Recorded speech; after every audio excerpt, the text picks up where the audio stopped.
All right, so I'm going to be going over our Unit 4 mid-unit assessment here. Front side a little bit easier. When we get to the back side, we've talked about in class, but definitely some struggles on those solving the equations where we have variables on both sides of the equation. So we'll take some time, make sure we're going over those.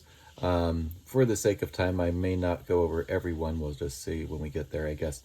But starting on the front, question 1 had one of these hangers. It's balanced, mixture of circles, squares, and triangles. In this one, it tells us the weight of each triangle is going to be 2.5 pounds, 2.5 pounds. The weight of each circle is 3 pounds. And we don't know the weight of the squares. It just tells us that the squares are going to be represented by x. So looking at that, and a lot of you did this, but great idea to come off to the side. And before we even get into our possibilities here, just go ahead and label everything. So our squares are x's. So here I've got x, x, x, x. So that's going to be 4x. My triangles are each worth 2.5 pounds. So 2.5, 2.5.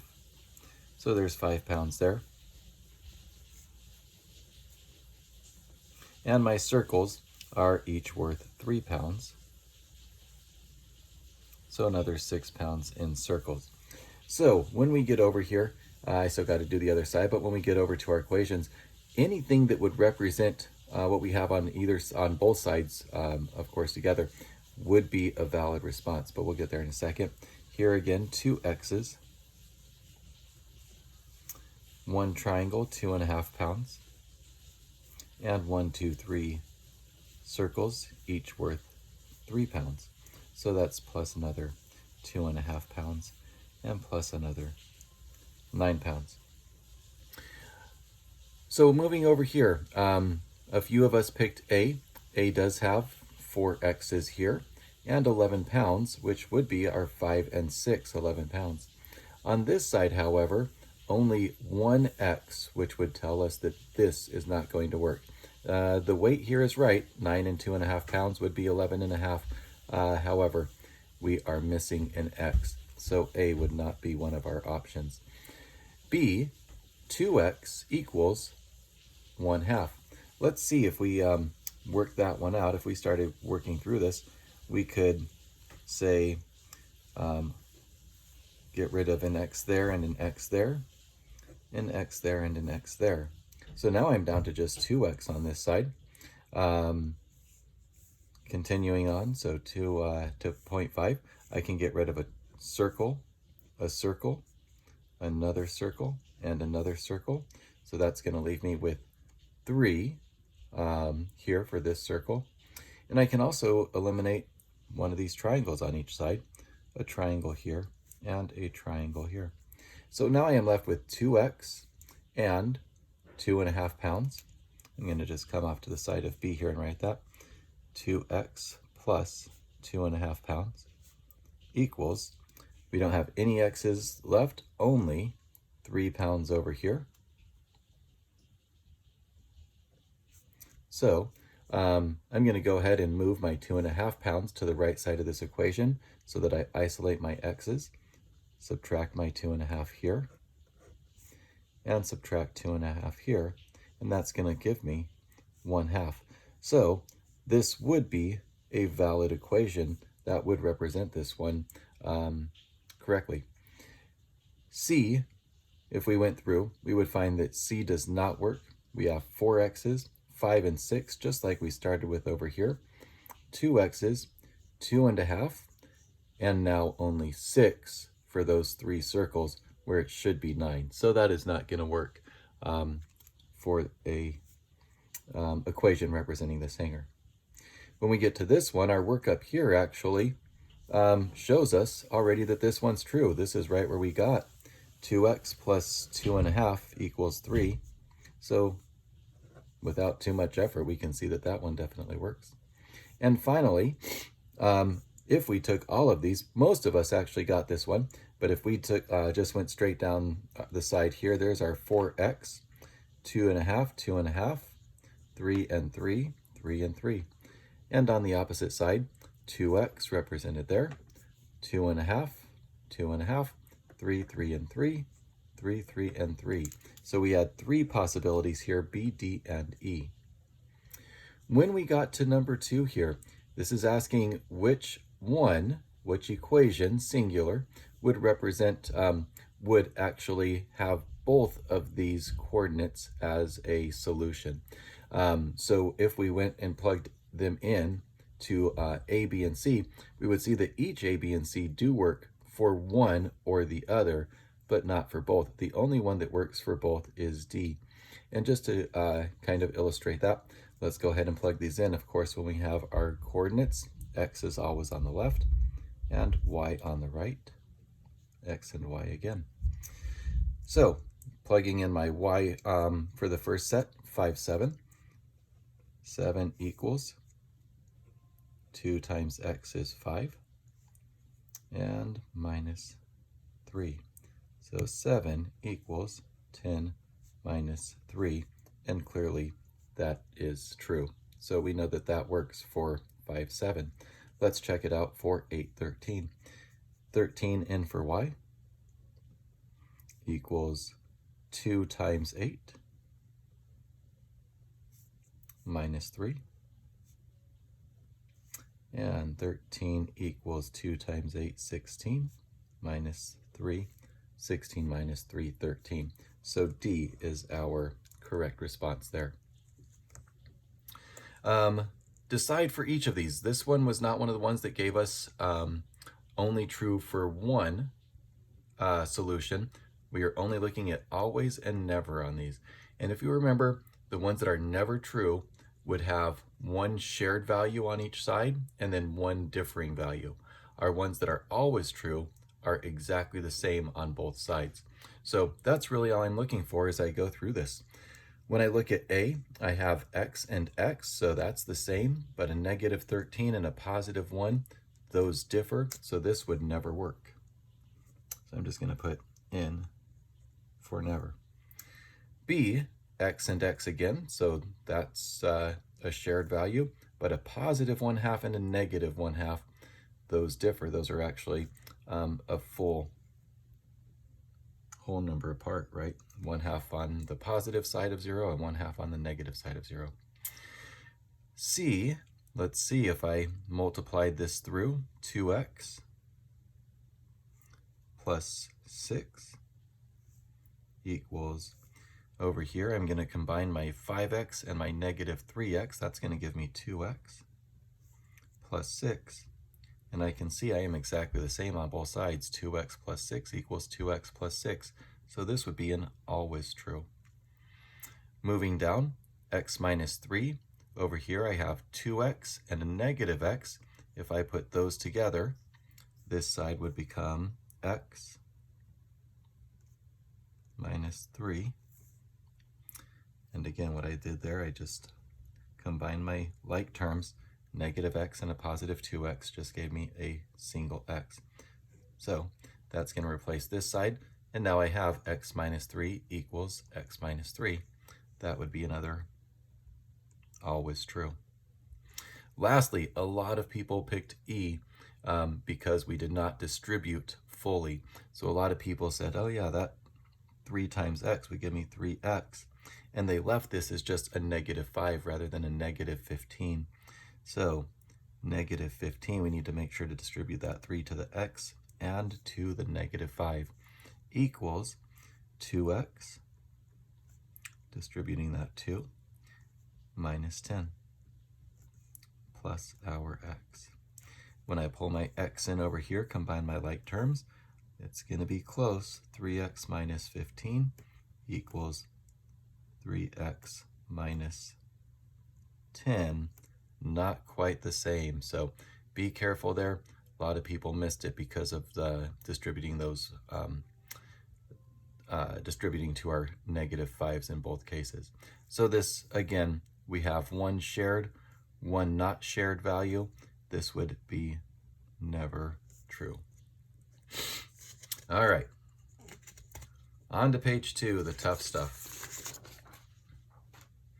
And as we go through this one, I'm going to pull in a lot of scratch paper to try and keep my paper here clean. So this said to solve each equation, explain or show your reasoning.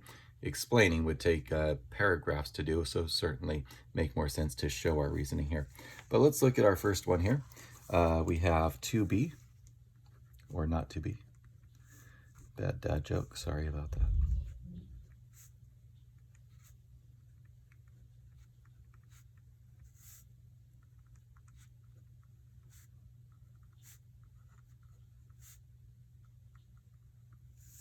All right, so before I start moving across my equal sign, I always want to make sure to combine everything I can on each side of my hanger. So let's combine all our like terms on the left, all our like terms on the right, and then we can start moving back and forth. So I have a positive 2b here and a negative 5b over here. I can combine both of those. I'll get a negative 3b, and I've got a positive 8 and a positive 3, so that would give me a positive 11. That's going to equal on the right side. I've only got one b term over here, so I'm fine there. My 8b is going to stay. I have a negative 13 and a negative 5. A lot of us struggle with these subtracting negatives. Remember, when I subtract, it just tells me to move further away from 0. Another way I can think of it is I've got 13 negatives already and I'm getting 5 more negatives. So however you think of that, when I subtract a negative, I'm going to be moving further away from 0. So 13 negatives, 5 more negatives gives me negative 18 and 8b. So great, now we're ready to start moving across our equation. So looking at this, I'm always trying to do my best to get rid of all those negative values.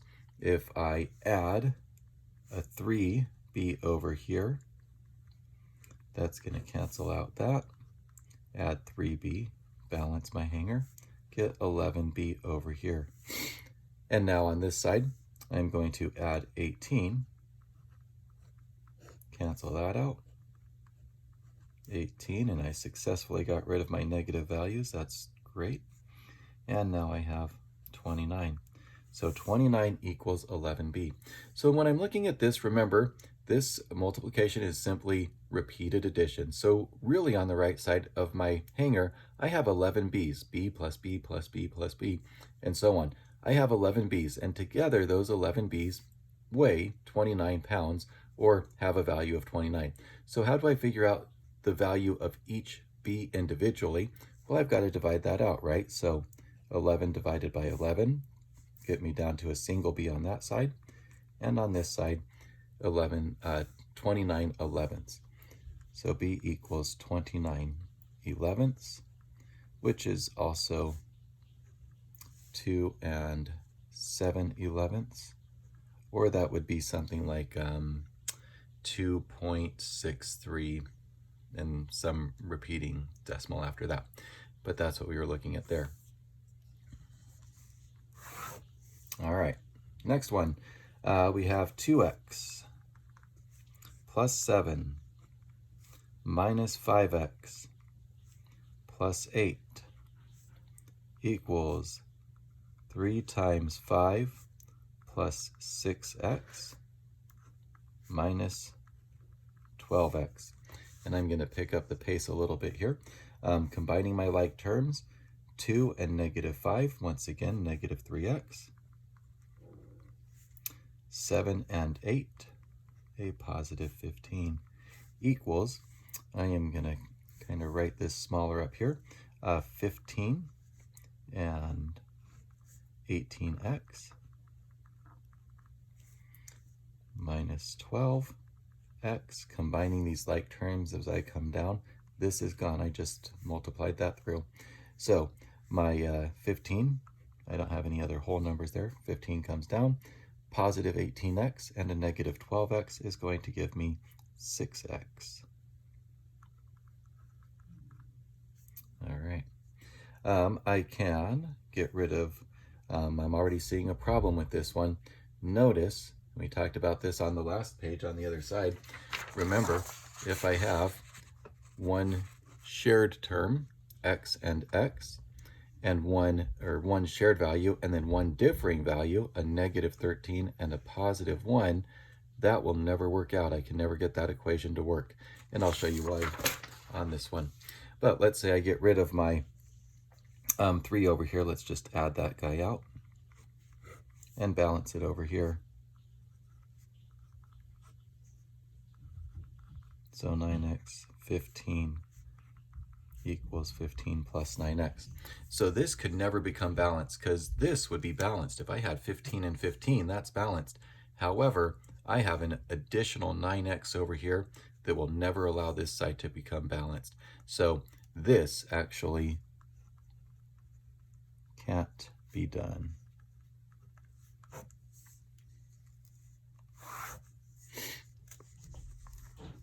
Okay. So let's say up here, can't do. Here we said b equals 29/11. And then let's go ahead and do c. c is 2c minus 3.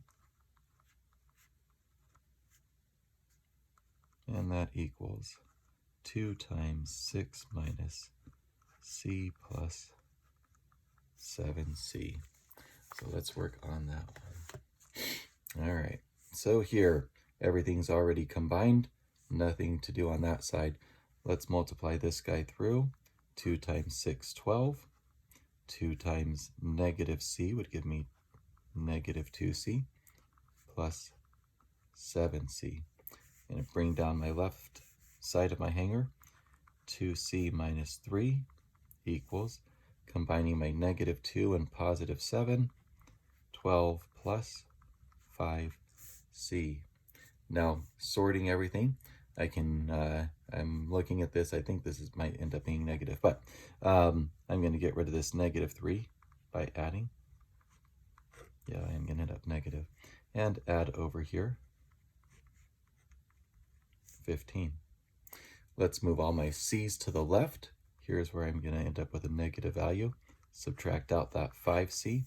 And when I subtract my 5c on the other side, my positive 2 and negative 5 is going to give me negative 5c. So, I'm just going to come over here, bringing this all over. Negative 5c equals 15.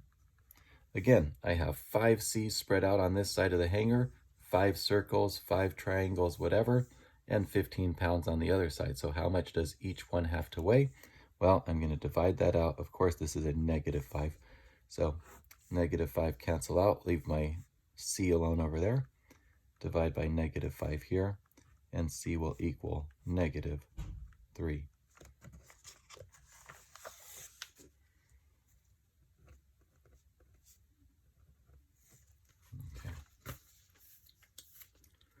All right, 3 more here. Coming over here, I have negative 3w minus 4 equals w plus 3. All right, this one a little quicker because everything is already combined. This is just simply moving stuff back and forth. Let's get rid of this negative 3w by adding 3w and balance our hanger. And I've got 4w. Moving my 3, going to get rid of my positive 3 by subtracting, and subtract on this side. Now again, I've got a negative. I'm subtracting from a negative. I am getting more negatives, or I'm moving further away from 0. So, negative 7. Negative 7 equals 4w. Now I'm going to pull that 4 to the other side, isolate my w, divide by 4, and divide by 4. So that's going to give me then w equals negative 7/4, or we could say negative 1 3/4, or negative 1 75/100 is a decimal.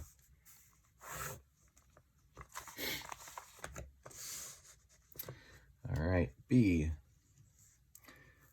3 times 3 minus 3x equals 2 times x plus 3 minus 30. All right, let's distribute. That's going to be 9 minus 9x equals 2x plus 6 minus 30. Combining my 6 and my 30 would give me 9 minus 9x equals 2x. I have a positive from my negative 30, and that means negative, or subtract another 24. All right, looks again like we may end up negative here. So let's get rid of, oh no, I can get this negative 9. Let's move my 9x over by adding 9x, and then I can add 9x to 2x, and I'll get 11x. My negative 24, I'm going to cancel it out by adding 24, and I've got to add 24 to 9. 9 and 24, 33. So 33 equals 11x. Let's get that x isolated, figure out how much each of these 11x weighs by dividing them out. 11 will go into 33 3 times. So in this case, x equals 3.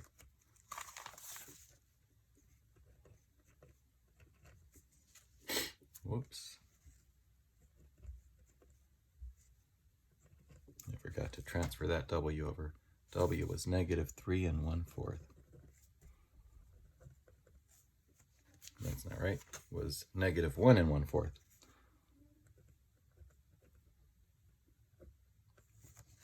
All right, I'll get this eventually. One last time. Negative 1 3/4. There we go.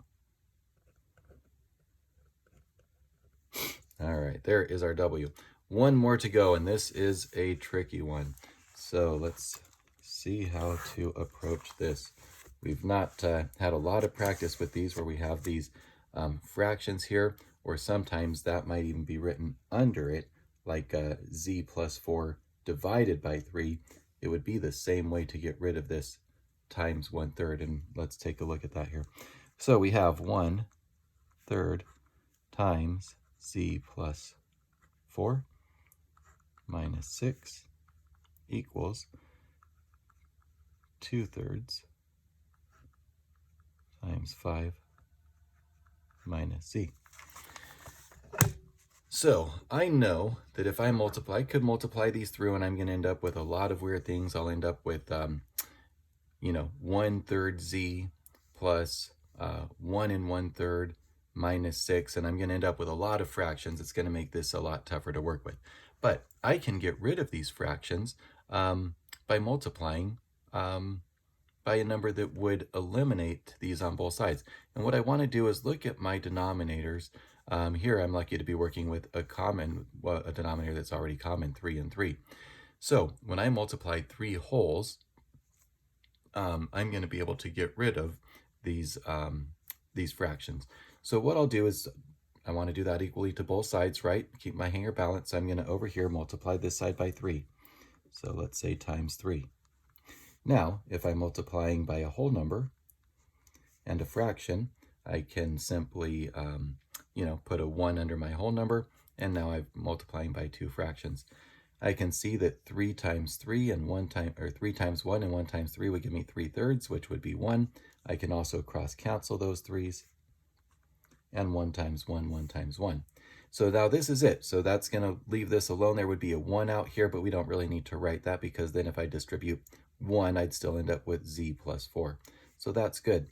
Over here, and because these are in parentheses, I don't need to multiply this 3 through. I only need to multiply what's on the outside. So again, multiplying by 3, and I'm going to put that as a fraction. So kind of jumping across the parentheses here, cross-canceling my 3's, so 3 and 3, leaving 1 and 1. Now, I do have a 2 left. I have 2 wholes left over here. If I multiplied this through, 1 times 2, 2, 1 times 1, 1, 1 times 2 over 1, 2 wholes. So I actually am going to have to distribute this 2 now. And that's because I had 2/3 that I was multiplying by 3 rather than 1/3. So let's just bring down our z plus 4 minus 6, and that equals, now I want to distribute my 2 times 5 and 2 times z, 10 minus 2z. I do have a 4 and a 6 that can be combined. Z plus 10 equals, sorry, that's not right, z, now we're just going to redo that. Z minus 2, a positive 4, negative 6, z minus 2 equals 10 minus 2z. All right, so let's pull my z's over here, get rid of that negative. What in the world am I doing? It must be getting late. All right, 2z, negative 2z, I added my 2z. Got those canceled. Same thing on the other side. Let's balance this.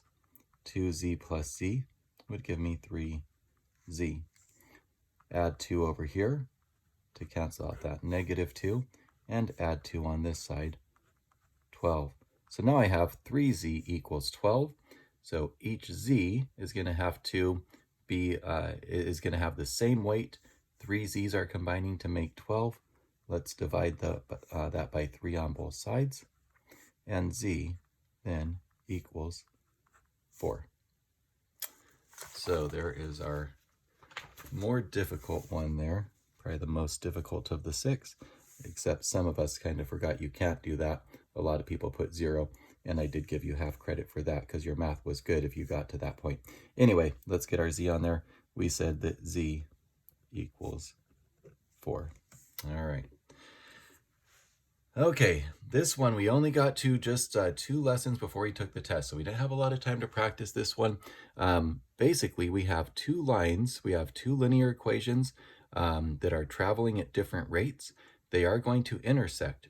Where they intersect is going to be where they are equal in cost. And that's what we're looking for in this. It's asking, when will the price become exactly the same? And so all we really have to do is find the line, the equation that represents the line for each of those, and then put them on opposite sides of the equal sign, because then we're saying, when does this line become equal to this line? And that's what we're going to do.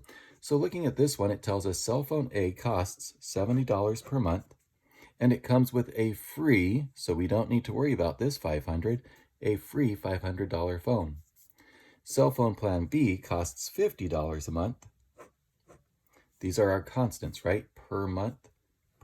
Those are going to be our constants, but does not come with a phone. If you buy the $500 phone, so now it's saying we're going to buy that. So that's our starting point. There's a y-intercept, right? A starting point.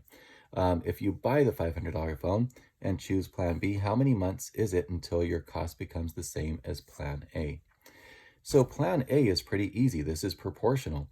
If I don't have to buy this phone at 0 days, 0 months, I've paid $0. So this is simply 70x, that's A. Now let's just put an A over here. There's A. B is going to be $50 per month. So we have a constant of 50. However, we have that starting point of $500. So there's our y-intercept, $500. So I want to know, when does $70 a month become equal to $50 a month plus that additional 500. And now we have this set up just like an equation with variables on both sides. And so it's simply moving everything across. We're going to move the 50 because I've already got my whole numbers isolated over here.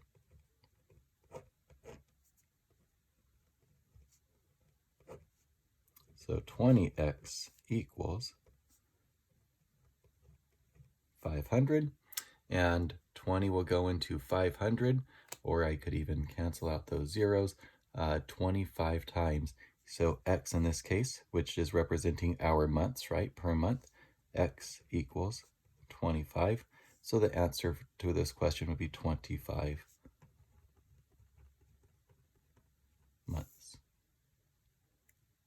And lastly, write an equation using x and y to represent the hanger. And in this one, it tells us the triangle will be x and the square will be y. So x, y, y, y, and x, x, x, x, y. Few different ways we could have started counseling, as some people did. But I'm going to show you the most common one that people got. We did pretty well with this, not too tough. But most people said x plus 3y equals 4x plus y. However, some people did some canceling. I could have canceled as much as 1x on both sides and 1 square on both sides. I could have then done 2y equals 3x. And that would have worked too. And I even had one person that divided this out and said